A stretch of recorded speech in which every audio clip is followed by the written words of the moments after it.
جب بھی کوئی شب قدر ہو، شب برات ہو، شب معراج، جہاں بھی نوافلوں کا ذکر ہے، یہ نوافل اس آدمی کے لیے ہیں جو صاحب ترتیب، یعنی جس کی زندگی میں کوئی نماز قضا نہیں، یا کوئی قضا بھی ہوئی تو اس نے اس کو پڑھ لیا، نوافل وہ پڑھے گا، بلکہ ان 5 وقتہ نمازوں میں بھی، بلکہ اس میں تمام لوگ اس بات کی کوشش کریں کہ جو زندگی میں ان کی نمازیں قضا ہوئیں ان نمازوں کو قضا کریں، نوافل کو ترک کر کے، سنت غیر موقدہ کو ترک کر کے، تمام کی جگہ انہیں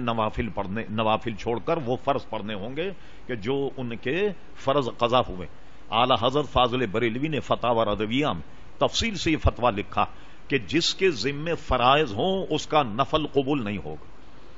ٹھیک، تو جو بھی آئیں ایسی شب برات ہوں یا جو بھی ہوں تو اس میں تمام نوافل کی جگہ قضا نمازیں جو ہیں وہ پڑھنی چاہیے۔ ایک بات یہ بھی ذہن میں رہے، اگر آدمی کے ذمے فجر کی نماز فرض، یہ قضا،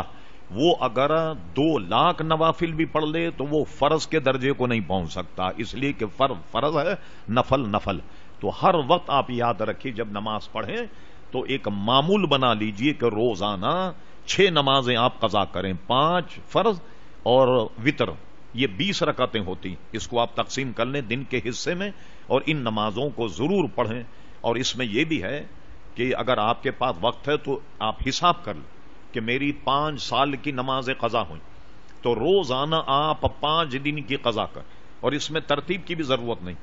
ایک نماز میں آپ آئیں تو 5 نمازیں فجر کی پڑھ لیں، ظہر میں 5 نمازیں ظہر کی پڑھ لیں، عصر میں 5 نمازیں پڑھ لیں، یا اس سے ترتیب بدل بھی جائے تو بھی کوئی حرج نہیں، مگر پوری تعداد مکمل کیجیے۔ اب ظن غالب ہو جائے کہ آپ کی تمام نمازیں اب جو قضا تھیں وہ پوری ہو گئیں تو اس کے بعد میں آپ نوافل جو ہیں ان کو پڑھیے گا، اس سے پہلے آپ کو فرائض۔ بالکل اسی طرح جب آپ آدمی گناہ گار ہے، روزے بھی ہمارے قضا ہوئے ہوں گے، جب بھی ہم شوال کے روزے رکھیں، شب معراج، شب برات، جب بھی روزہ رکھیں تو میں یہ کہتا ہوں کہ آپ اس میں بھی یہ نیت کریں کہ میں روزہ رکھنے کی نیت کرتا ہوں جو زندگی میں میرا سب سے آخری میں قضا ہوا روزہ، فرض روزے، اس کی نیت کرتا ہوں۔ اس سے فائدہ یہ ہوگا کہ آپ کے ذمے اگر فرض ہے، فرض ادا ہو گیا، اور اگر فرض آپ کے ذمے نہیں ہے از خود و نفل ہو جائے گا۔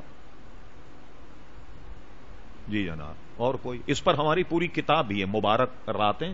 یہ پڑھیے آپ، اور یہ نوافل ہے نا، شب قدر، شب برات، یہ اپنے وقت کے عظیم محدث شاہ عبدالحق محدث دہلوی رحمۃ اللہ علیہ، بہت پرانے محدث ہیں، 1052 ہجری کو ان کا انتقال ہوا۔ ان کی کتاب ہے عربی ما ثبت من السنہ، اس میں انہوں نے 12 مہینوں میں جو عمل کیے جائے، نوافل پڑھے جاتے ہیں، ان سب کو حدیثوں سے، آثار سے، سب سے انہوں نے اس کو نقل کیا۔ جی وعلیکم السلام۔